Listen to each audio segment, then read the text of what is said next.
What is up, everybody, and welcome back to the Triple H podcast. Happy Hour Hoops here with you today on a very special episode, and that is because your favorite basketball podcast is partnering with Win Streaks.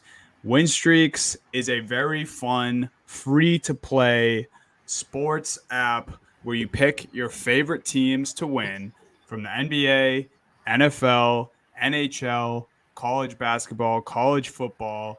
It's 100% free, like I said. You pick 5 games per day on the app. All the players that are on the app can win cash prizes depending on how well your picks go. Contest runs every week from Monday to Sunday on the app. Again, there is no deposits ever. It is 100% free to play. You can even refer your friends and win an additional 50% of what they win. And all you have to do is go there today, use the code HHH when you sign up, and start winning your cash prizes. It's a bunch of fun. The 3 of us are on the app. You get to pick your favorite teams. You can fade your friends if you don't like their picks. And a little extra bonus with Win Streaks and Happy Hour Hoops. We are doing a bit of a giveaway for the start of our partnership. If you use the code HHH when signing up for Win Streaks, follow Happy Hour Hoops on X and follow Win Streaks app on X.com as well. You will be entered to win a $50 Game Time gift card. I know that was a mouthful, but stay with us. Win Streaks is the name. It's a blast, 100% free to play. I really want to emphasize that. Pick the games that we know you're already watching every night, 5 picks a night, and go up against everyone else who's using the app with a chance to win up to $2,000 is the biggest prize every week. And, you're a couple clicks away from being involved in that. So it's a no-brainer, guys. Win Streaks is the best. I know you guys downloaded the app recently. We've been making our picks. We've been talking about our picks with each other. It's a great thing to be a part of. Oh, yeah. Super user-friendly, super easy app to use. The sports are listed right there. You click your games, you get more points. If you're taking, teams that you think might upset, like last night, Dottie. Last night, I was like, you know what? Basketball hasn't been going too well for me. Let's go NHL. Let's go NHL. My San Jose Sharks that were at the bottom of the barrel, beat the Winnipeg Jets last night. Got some points there. Added it to the, the little weekly point count. I'm a day behind. It's all right. We can catch up. But yeah, see if you guys can beat us, if anything. Triple H, it's easy. HHH promo code, and see if you can beat Steve with the underdogs. Because I'll tell you what, across all the sports, nobody's dogs bark like mine, Duddy. I do know that. That is facts. Yeah, it's been a killer week to start on my Win Streaks app. I don't know about you guys, but I've been racking up those wins, looking for those value picks with the points as we talked about earlier. So it's been fun. It's been a fun ride. I'm excited to compete against you guys every week, and excited to compete against the people every week, and we're going to keep this thing rolling. Yeah, so before we get into the show, just want to reiterate one more time. Use the code HHH when you sign up for Win Streaks. 100% free. NBA, NFL, NHL, college football, college basketball. And then for that Game Time gift card, guys, follow Happy Hour Hoops, follow Win Streaks on X.com, and then use our code HHH when you sign up. Win Streaks, guy, it's the next big sports app. I'm telling you. And we're happy. We're happy to be partnering with them. And Absolutely. the news and notes Absolutely will be brought to you by Win Streaks as well, guys. And Steve, I know we got to talk about this guy first, man. I know we got it. He's at the top of the docket. He's been wearing a headband. He's your favorite player. So get into Luka Doncic for us. No Kyrie lately, kind of no problem. He's doing the Luka magic again. Yeah, real quick though. So shout out Pat Bev. Before I talk, just give me one second. It is Happy Hour Hoops. Give him a sec. Yeah, just give me 1 sec. All right, so let's talk about headband Luka Doncic. Take your time, Steve. Let's talk about headband Luka Doncic, who has been on an absolute tear since he put on the headband for some reason. You're right, the Mavs don't make the play-in tournament. Kyrie gets hurt. Headband Luka comes to play after the play-in tournament. Mavs haven't lost since, and they got some nice quality wins, right? Including the Los Angeles Lakers in a big game last night where Luka, once again, I mean, video game-like numbers, guys. 33 points, 6 rebounds, 17 assists. Currently, Luka is second in NBA MVP odds behind Nikola Jokic. The Mavs are third in the Western Conference, which is exceeding my expectations. You know, I thought the Mavs were going to be a little bit better this year. I talked about how I thought the role players felt like a better fit than the previous couple of years. I didn't really imagine the Mavs playing the way they are right now. Like I said, Tim Hardaway Jr. moving to like a 6-man role off the bench has been unbelievable. He had 32 points last night. Grant Williams has been phenomenal for the Mavs this year. That's just kind of that glue guy you need in your starting lineups, can make threes, can play good defense. And then you got Luka playing like Luka MVP season. And you take a look at what he's doing this year. Every number is kind of increasing, right? Highest 3-point percentage of his career, best free throw percentage of his career. His points are right around like his career high, 32 a game. He's got a career high in assists per game right now, 8.9. The shooting splits across the board have all really kind of increased. And it's just, it's fun to watch, man, because I say it right. You can read a box score all you want. You can look at these guys' stats and be like, yeah, he had a good game. But, man, if you watch that game last night between the Lakers and Mavs, I mean, some of the passes Luka was making. He first had the step-back 3 over Anthony Davis and LeBron James, where it's like, I don't know how a guy gets so much space playing at the pace Luka does with the slow kind of turn, but he does. He just gets so much space, and he shoots over anyone. But the one pass he made, and I know you guys know which play I'm talking about, where he drives into the lane, and it is just a blind pass. He's probably got a layup if he wants it, and just with his left hand, just blind pass, wide open 3. I believe it was to Dante Exum, who's also been playing phenomenal for the Mavs so far. He stepped up too for the past couple weeks, it feels like, and it's just, I'm gonna temper my expectations. I know I talked to you guys a little bit last night. I was like, hey, like, I feel like this might be the MVP year for Luka. I'm feeling really good about it. Just the way he's playing, his maturity, everything. And then Micah has to drop a bomb on me and he goes, I might have the Mavs coming out of the West. I'm right now, I gotta calm down because I won't be able to talk about anything else in this show if we get there. But I'll be honest with you guys, and I think this is like no bias involved in it. I think this is the best Mavs have looked since they drafted Luka as a team around him. I truly believe that. Lively's been fantastic. Hardaway, we talk about, could be 6th man of the year with his role coming off the bench. Grant Williams has been fantastic. We talked about Exum. Kyrie, when healthy, has been great. And I really think the chemistry this offseason has really helped. I think Kyrie and Luka know how to play together. They really didn't know how to play with each other last year. And, man, it just feels like they got the perfect role players in the right spots. And it's just now I got to cross my fingers, stay healthy, because I'll tell you what, like, you start putting a talented team around Luka, he can take this team to places. And the one thing I love about Luka is he will not back down from any challenge. You saw in the Lakers game, did not matter who was guarding him. We've seen it in previous years, big spots. But, man, I'm excited. Cole Anthony, 6th man of the year. You know what? JBC, I usually hate on JBC's comments. I respect that pick, but I'm still going with Tim Hardaway because the bench scoring he has given the Mavs, that just jump off the bench. And like, it's quote unquote 6 man of the year because he's still playing like 35 minutes a night. It's like, it's the classic guy doesn't start and then he plays all the important minutes from the second quarter on. But yeah, the hype is there. Hype is there for Luka and the Mavs.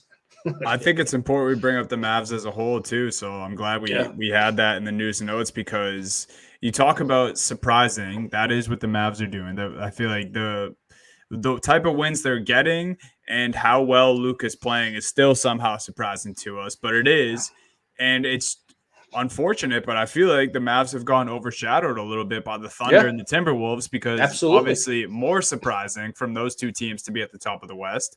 But also two teams that we, kind of hinted at had a chance to be there. Yeah. And here they are, the T-Wolves 1 seed, Thunder 2 seed, Mavs right behind them at the 3 seed currently in the Western Conference. So, yeah, it's important that we bring up the Mavericks. Luka, since he's put on the headband, has been just a torching, scorched earth, whatever you want to call it.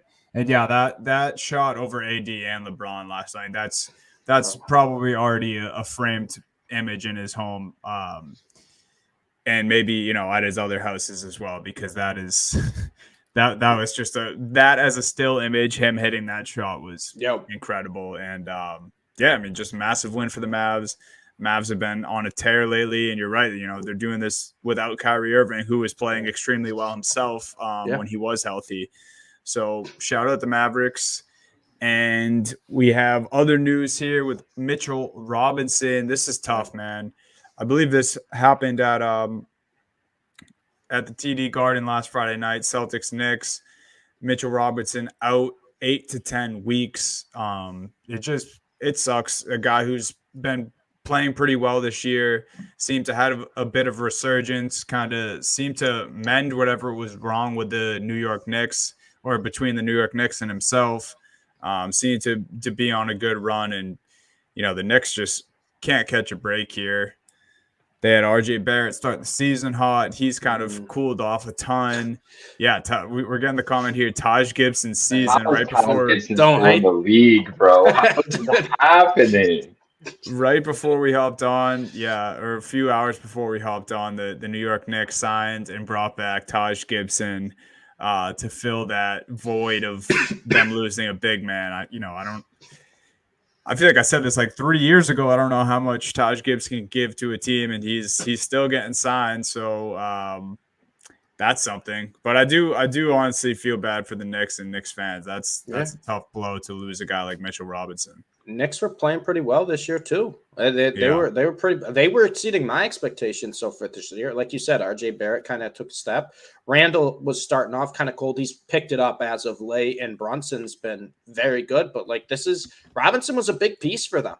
And it's one of those guys, right? You don't realize when you take a guy out of the lineup, because no one really talks about Mitchell Robinson taking over a game, right? He never really does. But to have that kind of guy there at body in the paint to play defense when you need to play big against certain opponents, he's there. He can block a lot of shots. He gets a lot of rebounds. And it's just, you lose that from the rotation. It can kind of almost throw everything off, right? Because then certain guys are playing extra minutes. Then it's harder to play big in certain situations when you're playing small ball. You're like, we're playing these guys 40 plus minutes now. You're not getting everyone your rest. And obviously it's Thibs. Like these guys would play 48 minutes and he wouldn't blink an eye.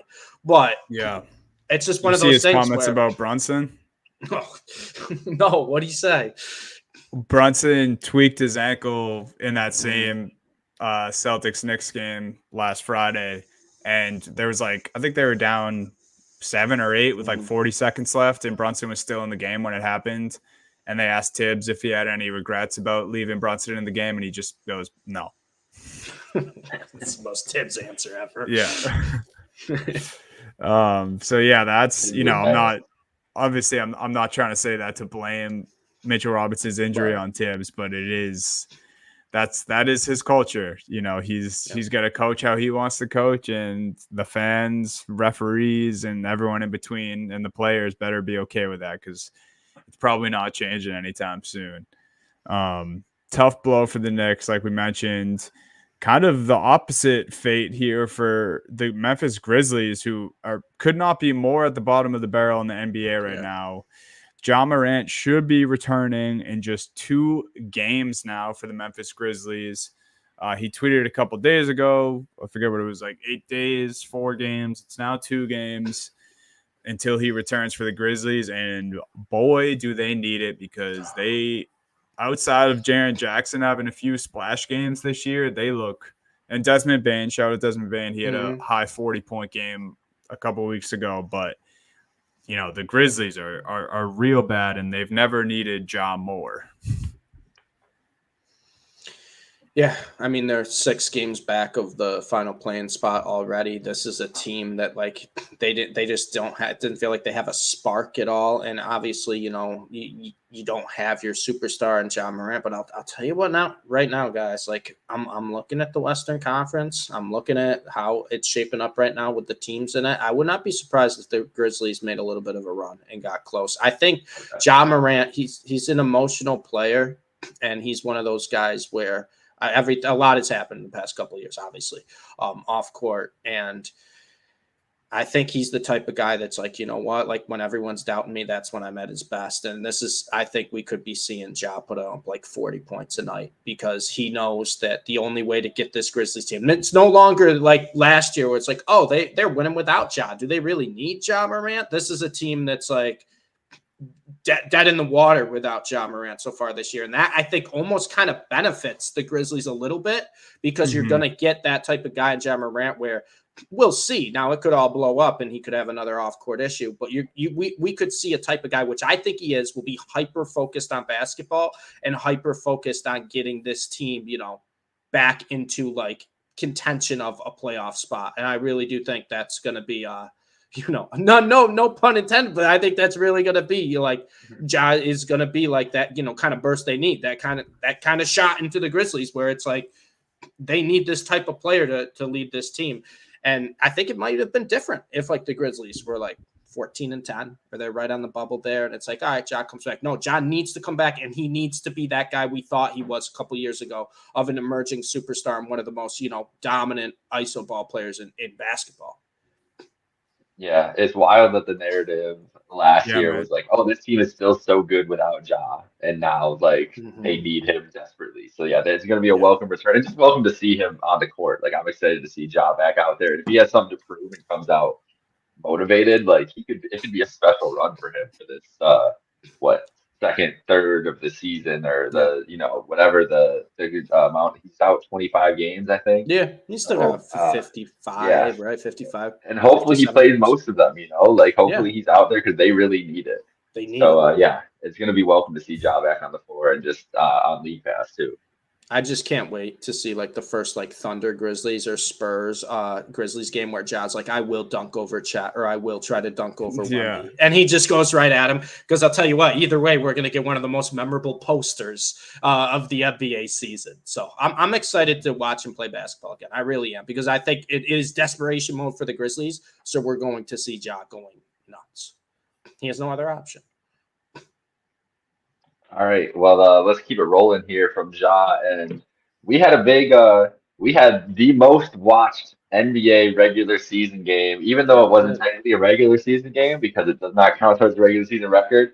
On Saturday night, the Lakers won the NBA Cup, the in-season tournament. They're raising a banner in 5 days on December 18th. It was a great game Saturday night. It was a great game. It was Anthony Davis' special game. 44-21, I believe it was, just was all over the floor. The Pacers made a good run at the end there. Thought that they were going to they did close the gap a little bit, but the Lakers were just too much.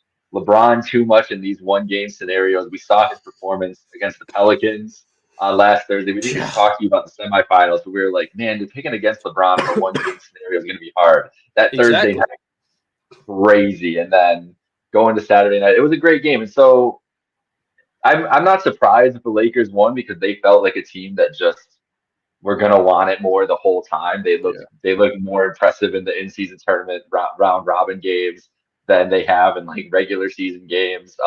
They clearly, LeBron even mentioned, like, I've put it upon my shoulders to kind of take this seriously and make it like a big deal for our team, for our franchise, for the league, and everything else. So, how did you feel about the tournament as a whole, Steve, and just the game on Saturday night, seeing the Lakers take the first NBA Cup?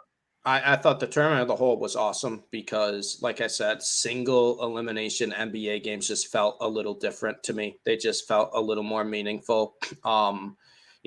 I'll be honest with you guys. Lakers taking the cup. I don't like to brag. I don't like to admit, talk about, oh, Steve was right. But if you remember, a couple weeks ago, we're going through the in-season predictions. I said Lakers over Pacers. LeBron's winning this for the legacy. He's gonna have everybody up. He's gonna want to be, the first one to win the in-season tournament. And sure enough, what we see, Anthony Davis probably had the best game of his season so far. Austin Reeves was incredible. Just whenever the Lakers are in like a big game, need to win, just take Austin Reeves everything. Like he just plays up, and LeBron just had his team play up, and obviously LeBron himself played phenomenal.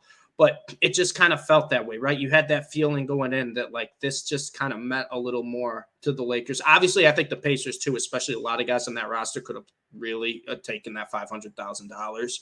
But it just kind of felt like LeBron wants to win this for his legacy. And I thought it was great. I think we saw, a couple things that I thought were really cool for the NBA season, like going forward.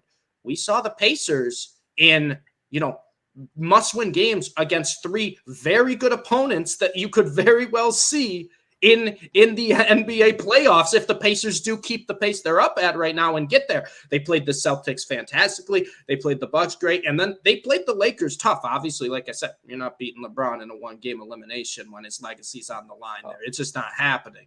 But we saw that. We saw Milwaukee, what Milwaukee can kind of do when they get going, where maybe, Milwaukee, we were kind of worried about them with their slow start and maybe Dame's regressed a little bit. Milwaukee's still going to be there. They're still going to probably have a deep playoff run. And we saw this Lakers team, which a lot of people were talking about. Was it a fluke last year at the end of the year? Can they carry that into this year? And I'll tell you what, guys, like it's hard for me to say that this Lakers team, if they stay healthy, can't make a run in the West again. I think they've built a great team around Bron, and I don't know what he's doing, what type of modern medicine, fountain of youth, whatever it is. But when you need somebody to step up, man, it's unbelievable. It's just one of those things. Like you need a guy to just step up. It does not matter with LeBron James. It just he steps up, and so I think LeBron was probably Taj Gibson's motivation to get back into the league, dude. I guess so. I mean, I will say, because I grew up as kind of a LeBron hater, mainly for the fan base, where I was just like, I can't stand these fans. As a basketball fan, you just have to appreciate what he's doing, especially at his age. It's just crazy to me. Yeah, I think he hit 4 threes in the Pelicans game. I think it was 4-4 from downtown. I mean, he just made it look so easy. They're blowing out the Pelicans in the second half. And then, like in the Pacers game, it's the Pelicans just wanted that free trip to Vegas, bro. They were like, we'll take this weekend. We'll be chilling. We'll be good. Ain't no problems here. Like that was an interesting performance from the Pelicans. But yeah, I mean, it was impressive to see. It's still impressive to see what LeBron's doing this year. I've seen enough of the Austin Reeves LeBron memes too that to go to what you're saying too, where if it's Reeves in a big game, like he's gonna come through. He just steps up every time. Are you guys with the December banner hanging for the in-season tournament? And this is a dig at Lakers. I don't know where I stand on it. I'm curious, and I'd be asking this question if anyone had won the in-season tournament. So this is not a bash on the Lakers, but where do you guys land with this? I will say this. It's the first one, so I'll give a little more leadway there. It's the first one ever. If we start getting to 6 years into the in-season tournament and we have a team that's like 8-10 on the year, but all their wins happen to be the season tournament games and they win and they want to raise a banner, then we'll have other questions. Also, too, though, I mean, you thought LeBron wasn't raising a banner for if the Lakers were going to win. You thought LeBron wasn't going to make a big deal out of that? Come on now. Come on. We know LeBron better than that. I think every team should raise the banners. You won something. Raise that banner. That's where I'm at with it. That's where I'm at with it. And it did feel like it meant a little more to the players, right? It did feel like you had that playoff feeling when you watched the games. I don't know how you guys felt, but it felt like I was watching a playoff game when I watched those in-season tournament single elimination games. So it did, like, my whole thing, like, where I was a little shaky on the in-season tournament was like, are the players going to really care? And I think we saw as the games kind of went on, and then the single elimination games, these players very well cared. Like, if you just would have had someone blind watch one of these games, you didn't tell them the date, you just watched them, showed them the game, they would have guessed it would have been a playoff game, without a doubt. 100%.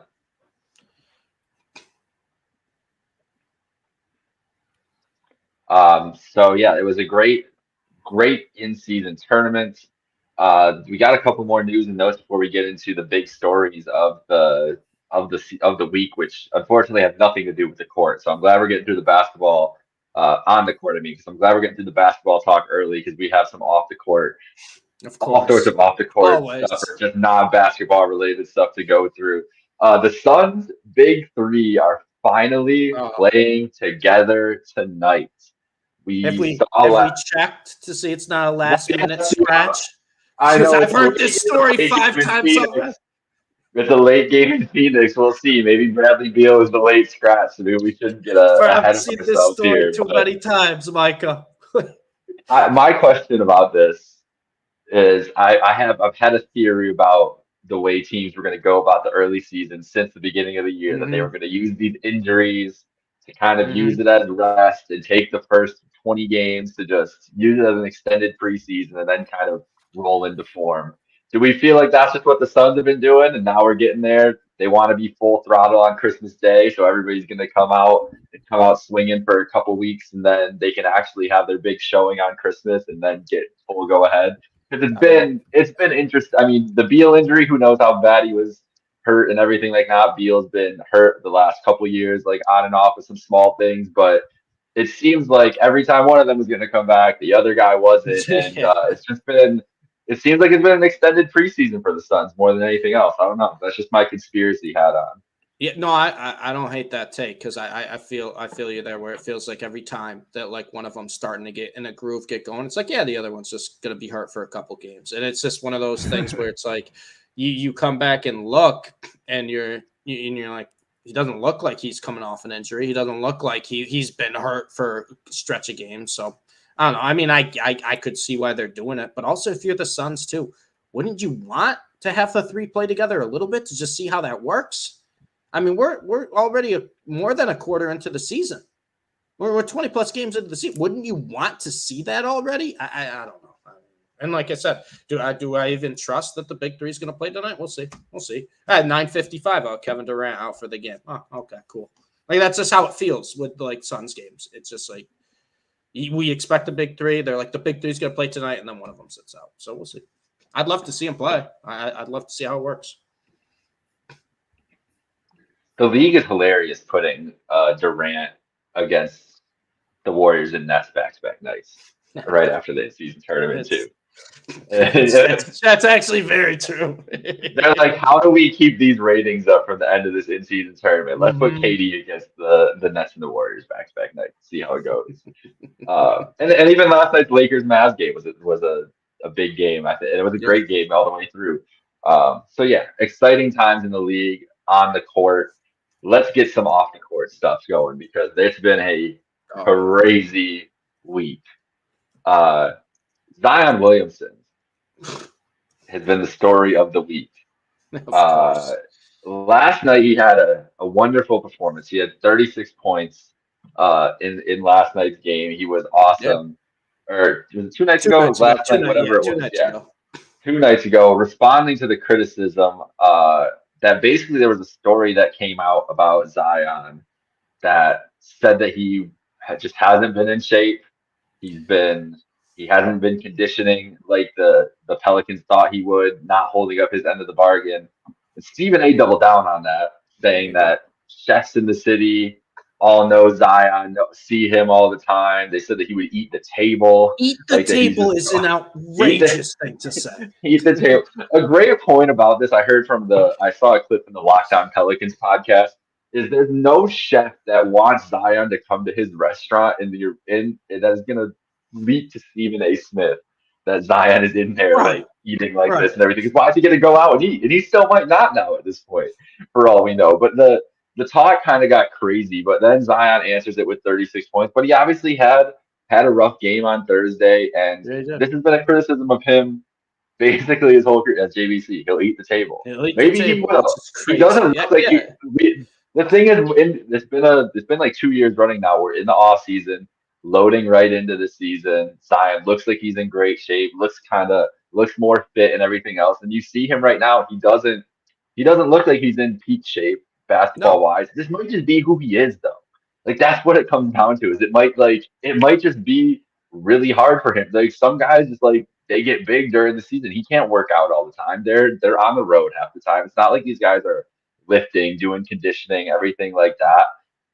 I just think it's if there is an issue and they're leaking that about Zion, that's an issue with the organization with one thing. And that's my biggest thing with the why should we take the Pelicans' word to be trustworthy? Like Yeah. this has been a horribly run organization for a long time now. Yeah. But clearly the infrastructure hasn't been there to support him, and they haven't gotten to him somehow. So I don't know. Like you can blame Zion if this is true and he's not taking conditioning and keeping himself in shape seriously enough.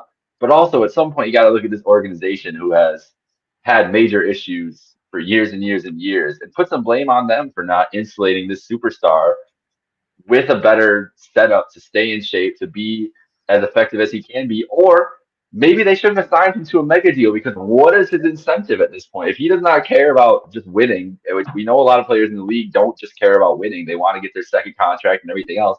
They gave Zion the money, and he was hurt when he got the money too. So it's a kind of a catch-22 for me. What is your kind of view of the situation, though? I mean, like I said, I think with Zion too, I almost unfair expectations for him, right? We talk about when Zion came out of college, was #1 overall pick. This guy had as much hype as anyone. It was supposed to be a generational talent, and then the first, couple games he plays for the Pels, everyone's watching. The ratings are through the roof. I was like, Zion's going to take over this league. And next thing you know, Jake, we see the injuries. Then we see all the talk about he's out of shape. He can't play. Well, he should be able to play by now, but he can't play. Is it because he's not in shape? Is it because he's actually hurt? And all the speculations, all the rumors, circulate around Zion.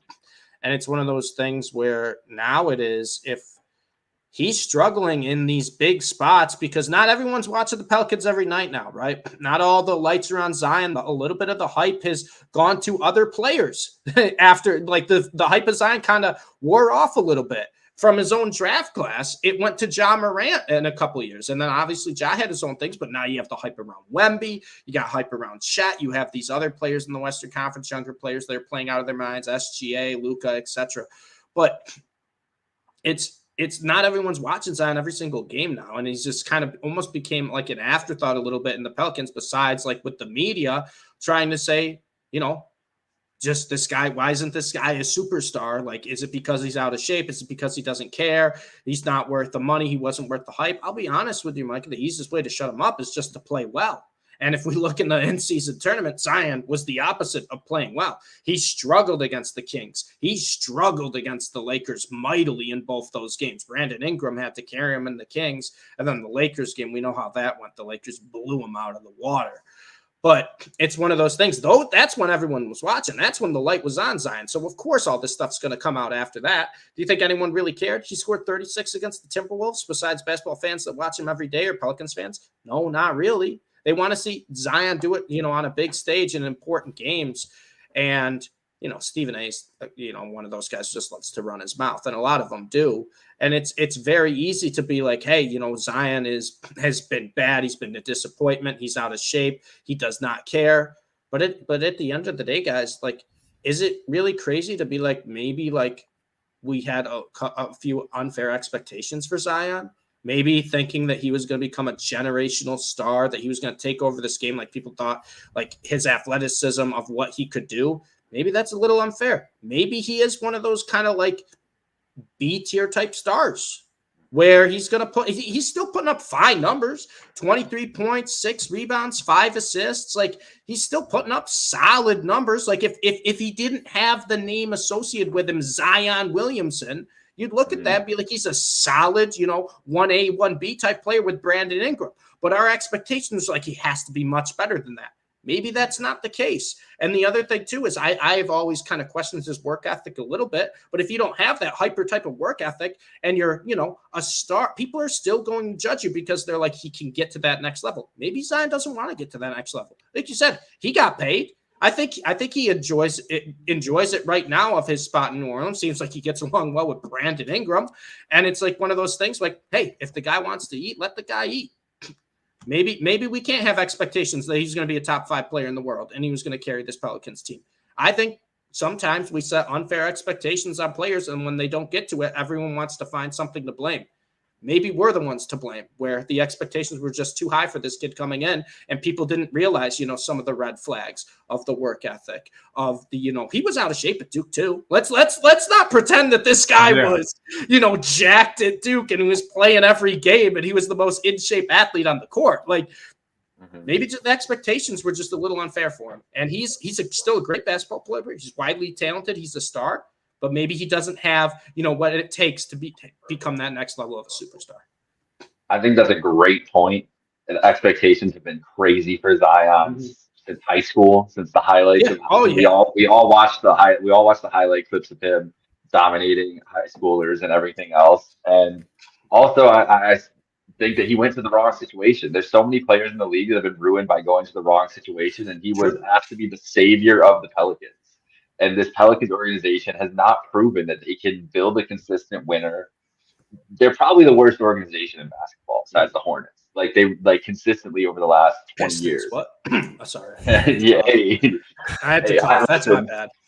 Hey, if there's somebody who takes joy in the Pistons right now, it's Jake Mike, and for sure. But it was a tough situation. Like, if he ends up, I can't say Memphis because we saw how that is. Like, maybe the draft was just cursed. Maybe that's all it was more than anything. True. But it's I feel like it's a situation, but also all the red flags that you said, like, they were all there. Zion looks like he maybe a little bigger than he was, but he was not in shape at Duke. He had like hamstring injury and different nagging things while he was at Duke. There was work ethic questions coming into the draft too. Like, they were all there. But we had these expectations. He always going to be next LeBron. Maybe it's a little bit our fault too. Yeah. So apologize for the connections issues. I know you guys haven't heard my voice in a few, but I'm back in now. Hopefully it's working.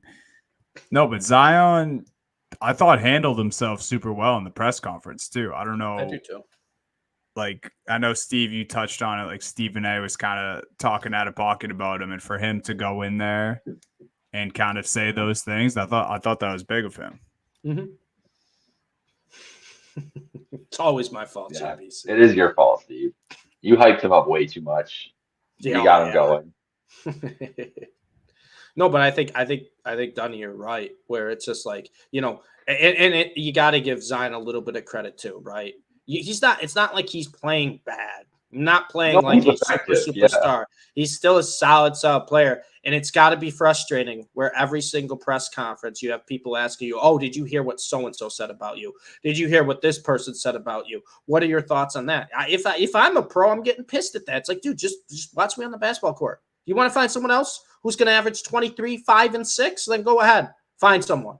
Because you know what? I think I'm doing all right now. And it's just – I think Dunny's right. He did handle the press conferences, fine. And I think you got to give him credit at least some point there, because that's got to get so frustrating. Because you got to think that's all he hears. That's the only thing in his mentions. That's the only thing he hears. That's the only thing the media wants to talk about when it comes to Zion. And it's like, you know what? Maybe we should just treat him a little differently than what the previous expectations were. Definitely. Yeah, it's got to be frustrating for the guy. Like, I feel for him to a certain extent, because he's had the microscope on him forever, and he hasn't been supported properly. So I think there's a lot of issues. All right, we got to get into the big stories from last night, and then we'll hop out of here. 2 ejections were the story of the NBA last night for much different reasons. Yeah. For basically opposite reasons. Nikola Jokic ejected for what was essentially, I don't know what he did. We saw Jaylen Brown get ejected last week for what seemed to be like one of the softest ejections we've ever seen. This might have been the topped it softest. right away. I watched that clip like 6 times and could not figure out for the life of me what had happened. I mean, I obviously, right, that you watch the play. He thinks he gets fouled going under the basket, like trying to put in a layup or whatever, thinks he gets fouled. And he's running back, and he turns, says something to the ref, and keeps on running. And then all of a sudden you're tossed. Like, I don't understand, Jake, where an ejection comes from that. You want to tee him up. He goes in his post-game press conference too. He keeps repeating the phrase, "It is what it is." Jokic admitted he said a word that probably shouldn't be said. He also said, "I said a word that a lot of guys say and they don't get ejected for it."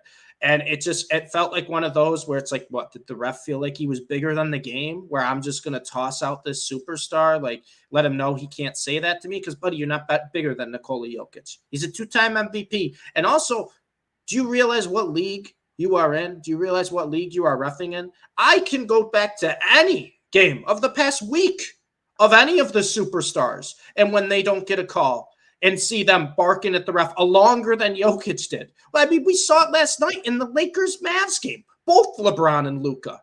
There was one play where Luka thought he got fouled under the basket, and he starts barking at the ref. The Mavs still have the ball. They got an offensive rebound. They're playing 4-on-5 because Luka's staring at the ref and barking at him. You've seen LeBron. I mean, we've watched LeBron long enough. Micah, right? He goes in, he drives, he thinks he gets fouled. Next thing you know, the team's going back on the court. LeBron is talking to the ref the whole time. And it's like, I get it. Those superstars, they should have, a little bit of that, privilege where they're able to do that. LeBron won a game by his with his relationship with the refs last week. Like, right. So it's like, what happened with Jokic here? Like, I don't understand. He did nothing that I thought was different than any other superstar when they don't get a call. And the biggest thing, I think he did a little bit less where he was still kind of running back. It was just a turn and, said a few words. Now, I don't know the exact words he said. Jokic said a word that, you probably shouldn't say, but he goes, guys use it all the time. Who knows? You use your imagination to figure out what he said. But regardless, that is not an ejection. You want to tee him up, I guess. But like we've seen a lot of guys bark at refs and not get teed up for a lot less. But an ejection is just so outrageous. And also, too, I gotta I feel bad for all the Nuggets fans who went to the Chicago Bulls game, or anyone who was in attendance at that game. Jamal Murray's out for the game. And then Nikola Jokic gets tossed. I mean, you got to feel bad. It wasn't right. I don't understand how they can justify that he should have been tossed for what he did. Superstars, we're talking about the NBA. Superstars complain when they don't get calls. It's been happening since I started watching the NBA. What are we doing here? I'll just say gambling is legal in Illinois. That's the only thing that I can. That's the only thing I can. He wasn't even a threat for what? Do you think the ref bet on the Jokic unders? He had 4 points, 9 rebounds, and 6 assists. What's he gonna do? If that's what it was, JVC, that no shot that you should get ejected. Yeah, these refs are going crazy. Yeah, JBC. If that's the case, we hear that, you hear a guy get mic'd up in an NBA game. You hear that all the time. I mean. I just can't believe it. And to do it to a guy like Jokic too, who is a superstar. It just felt like a spot where the ref thought he was bigger than the game. It's like, what are you doing? Call the game. You want to tee him up? Fine. That's one thing. To toss him for that, buddy. Yeah, here's the meme again. I did the last show. You're not that guy, pal. You're just not. It is wild. But what's more wild? God. Should he be done? Should they just get rid of Draymond? Just get him out of here because this is crazy. I checked. I was literally about to go to bed, Steve. I'm tucking myself into bed. I was not even watching the game, and I saw your text, and you said OMG Draymond, and I was like, oh no, what could he have done? And it was the last thing I could have expected. How is he? He karate chopped him. What are we doing? His explanation after was, I didn't intend to do it. I tried to draw fouls with my arms and I just swung and I hit him. I've never, out of That is all the not years just of a swing. basketball I've watched, have you ever seen anybody do that? That's the thing, is like, I've never seen anybody selling a call just end up clubbing somebody on the side of the head. I mean, he bashed him, and it's one of He those got things, him. Micah, where I want to try to defend Draymond, right? I want to try to defend this guy. I think when he's on the court, he is a very good basketball player. I think he's a very good defender. He's a good playmaker. He does things what you need. I don't think the Warriors are the type of dynasty they are without Draymond. But how long can we defend the guy at this point? Like you talked about it with the whole Rudy Gobert choking out Rudy Gobert. You were like, I thought it was going to be a couple game suspension. You're like, no, they're going to probably give it 5 because it's Draymond and this keeps happening. How many we think this is? He's definitely going to get suspended at least 5 for it, right? You can't. I think it was worse than the Rudy Gobert because then he's trying to defend. He's like making a basketball play. I'm moving my arms flat, dude. You just karate chopped Nurkic right across the face. What are we doing? Like, we're playing basketball here, Draymond. What was he trying to sell? Like, what do you mean you were turning around and swinging and trying to sell a call to him? So Like, 'cause what? I've That tried he's to watch holding it. you? Yeah, that's what, like, I've tried to watch it and just, like, really objectively be like, okay, what would Draymond actually be trying to accomplish here? And I just don't understand. And the And thing is, you that's can't give this man the benefit of the doubt at no. all. He No, deserves you can't give none him of it. the opposite of the benefit of the doubt. And the thing is, like, if you're going to try to sell a call, you shouldn't be the one who punches the guy in the face and he's on the ground. And like, you're not getting that. You're not getting that call. It's just one of those things. Like I said, I'm watching the Warriors game last night, and I kind of didn't see it in the moment. I just see like in pain, and then all of a sudden they're stopping, they're reviewing. I'm like, what are they reviewing? I watched the replay. I literally see Draymond's arm come across like he's punching him in the face. I gotta text Micah. I gotta let him know. Draymond's at it again, man. I know you're probably in bed. It's always the late game when the Warriors play, buddy. And I agree. Like I think history too. I think the history for Draymond, I know a lot of people in the chat are saying it. I think it's going to hurt him, where it's probably going to be a longer suspension. I don't think it'll be a year. I really don't. I don't think they're going to kick Draymond out of the league, but it's going to be one of those things where eventually you got to put down the hammer on this, because clearly these few game suspensions, he's not learning his lesson. And, you have that, you don't want to have that reputation as a dirty player. And I really don't think he's a dirty player trying to hurt players. I just think sometimes he plays in a way where lets the emotions get the best of him, or it is just like he plays physical where he thinks he's playing a full contact sport sometimes. I don't think he's a dirty player like I'm trying to hurt this player type of deal, but I think sometimes he forgets that basketball isn't a full contact sport. Bomani Jones, I was listening to him earlier during his live show, and the comparison they made is there's that one guy that just has no impulse control in his life, like that. Like we have, like you and I have this little trigger in our brain where if you want, like somebody bumps into you on the street or something, for a second you're like, oh man, then you're like, okay, calm down, whatever. Draymond has zero of that. There's no impulse control, whatever, and so he might be. But the thing is, I don't agree with that is that he tries to justify. He always feels like he can justify his actions. He tries to play the victim. You're not the victim here. The condescending way, he's like, I always apologize for something I would never apologize for something that I meant to do. I didn't mean to do this. Like you didn't need to stand up and be a tough guy at the beginning of that statement. Just say you're sorry. Yeah. And so that's like, how do we feel? Like you can't feel any sympathy for him in these moments. And I looked at Steph right away. Every time I keep watching that highlight, Steph just staring like, what are you doing, bro? Like, why are we doing this again? You want to speak about the downfall of the Warriors real quick, because I know we're talking about Draymond, but did you see at the end of last game, they needed a 3. Wiggins and Clay were on the bench. Were on the bench. It's not good for the Warriors right now. He's just staring up into the ceiling. It feels like every night, like what's going to happen? Like I need some type of help. I don't know what Steve Kerr's doing there. Finally pulled the plug on those guys and put the young guys out. And the thing is, Draymond is the only guy who's playing well with Steph. I know. Like, he's the only starter doing things. Can't play well out on the court, though. So the only precedent, I think, the only instance I can think of, and I'll take credit from Get Up. They were talking from this, not take credit, give credit to give up Get Up. So they were talking about it earlier this morning. When Ron Artest elbowed James Harden and he got 7 games for that though. And that's Ron Artest who had started the biggest melee in NBA history. True. He got 7 games after that elbow to the head of James Harden. So he got 5 already. Maybe it's 10. I think it might be 10. I think that's a fair length because it happened, we're within a month or after a little over a month, right? He's been ejected 3 times in a month. That's insane. It's crazy. That's insane, man. Like it, and like I said, I don't think he's a dirty player. I don't think he's a guy a lot of guys hate. I think he is kind of well liked by his teammates and players around the league. I really do. But you got to lay down the hammer at some point, and you can't keep allowing this. It's just, what are you gonna do? I mean, but I'll tell you what, he gets suspended for 10 games. Warriors are in big trouble. I know they're already kind of in trouble, but they're in big trouble. Well, we did. You said you didn't want to give yourself credit about the Lakers. We can give ourselves credit about all of Warriors. I'll give myself credit about both. Yeah. I'll give myself credit about both, man. I'm fine taking the credit for both of them. But yeah, I know we thought this was kind of going to be the year.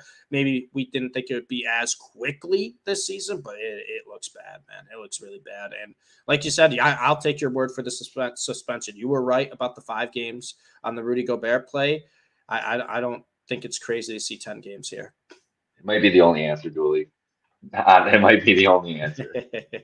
Get him nice and happy. Get him into his Zen mode, right? Yeah, let Draymond go to his happy place. All right, so before we get out of here, a great thank you to our sponsor and our new partner, Win Streaks. I've got the app up right here. If you can see you gotta pick. Can't really see it, kind of see it. So you make your picks, and so it gives you Win Streaks points. So the Pelicans, out of 100, so the Pelicans and Wizards playing tonight. Obviously, we know the Wizards not doing too hot this year. So you get 73 points added to your streak if the Wizards win. You only get 27 if the Pelicans win. Like same deal with the Sixers. Sixers 12 win streaks points if they win against the Wizards to 88. So you get some nice value if you take the underdog and want to make that jump. Right now, the current leader is at 539. Not me, 539 points. Not me either. I'm at 229. So download that Win Streaks app with our new sponsors. 100% free to play. You make up to 5 picks per day. So if you don't want to risk all your points and take some L's, you don't have to. If you're just confident in one thing, 100 players win cash prizes every week, up to $2,000. Contests run every week, Monday to Sunday. So you get Monday as the start of your week. If you're not doing well during the week, you're just, we've all been there making our picks for games. Sometimes the weeks just don't hit. You get a reset every week. There's no deposits ever. It's 100% free to pay always. Refer your friends and you win an additional 50% of what they win. And if you use our code, Happy Hour Hoops. It's a hard code to remember. HH. Yeah, HHH, just 3 letters. Right now, you're entered to win a $50 Game Time gift card. And so if you use the promo code, we can see your name in the app. We'll be able to do it. And for this contest, if you want to win this card, download Win Streaks using the promo code HHH. Follow us at Happy Hour Hoops 1 on Twitter or on Instagram. And same thing with Win Streaks app on Twitter or on Instagram. We'll be posting this as its own thing the whole rest of this week. So this won't be the last time you see this giveaway. So you have an opportunity. We'll be picking the winner. I'm spinning the wheel next week on the beginning of the show. I can't wait. We're spinning the wheel. We're doing it live. There's no collusion. We sent this to friends and family and stuff. We're not picking them. There's going to be this will be completely fair. We're all at the mercy of the wheel. We're all at the mercy of the wheel. We'll see what happens. Best, man. We'll know Go download Win Streaks. Free picks every night. We all know you love picking games and being able to brag about your friends about your picks. Like, this is the perfect way to do it. It's a blast. You get 5 picks a night. Go out there and do it. Do it like Dooley says, for free. For free, fun. Exactly. Come in the comments and roast me when you beat me for the week. Yes. When you beat me for the week, come in and roast me. I know we got a lot of people in the comments right now. Scott Downman Win Streaks, use HHH. Go beat Steve, and then come in the comments and roast me next week. That's all you got to do. And I'll tell you what, just because I love the people, Jake. I love the people that are going to download this app and they're going to use the promo code HHH on the Win Streaks app. I'm going to tell you right now, Pacers 72 win streaks points against the Milwaukee Bucks. I don't care. It's on the road. That's a biased Steve play right there. I'll take this. I'll risk it. I'll risk it for the biscuit. 72 points for the Pacers, 8 p.m. I'm locking in and watching that game anyways. So there you go. And you know what? Maybe we got college basketball. Maybe I'll have some college basketball picks going down the line. Because I got 2 picks for you. Basketball. Oh, he's got one up me. He's got one up me with the 2 picks. What we got? I got 2. LeBron and Anthony Davis are questionable tonight against the Spurs. Oh, you got some value there with the Spurs 63 points right now. I'm just saying, Wemby, they got 2 games back to back. I'm guessing LeBron is saving it for the national game on Friday night. So get that Spurs win in there, and then the Buffalo Sabres on the road. Sabres after dark. Yeah, Sabres after dark in Colorado. They beat Colorado already this year. I think 65 win streaks points. Okay. I kind of like it. I'm also go with these Winnipeg Jets too. You said you had a nice Jets win. I had Sharks over the Jets. Sharks over the Jets last night. Bounce back for the Jets then. Against the hottest goalie in hockey right now, Cam Talbot. Hey, I'm just saying, it's out there. Yeah, so go get out there, get your picks in. We'll keep posting this. We're gonna keep working with our great sponsor here. The app is so much fun. And have a good one, folks. Thank you for joining, and we'll be back next week. Appreciate you guys.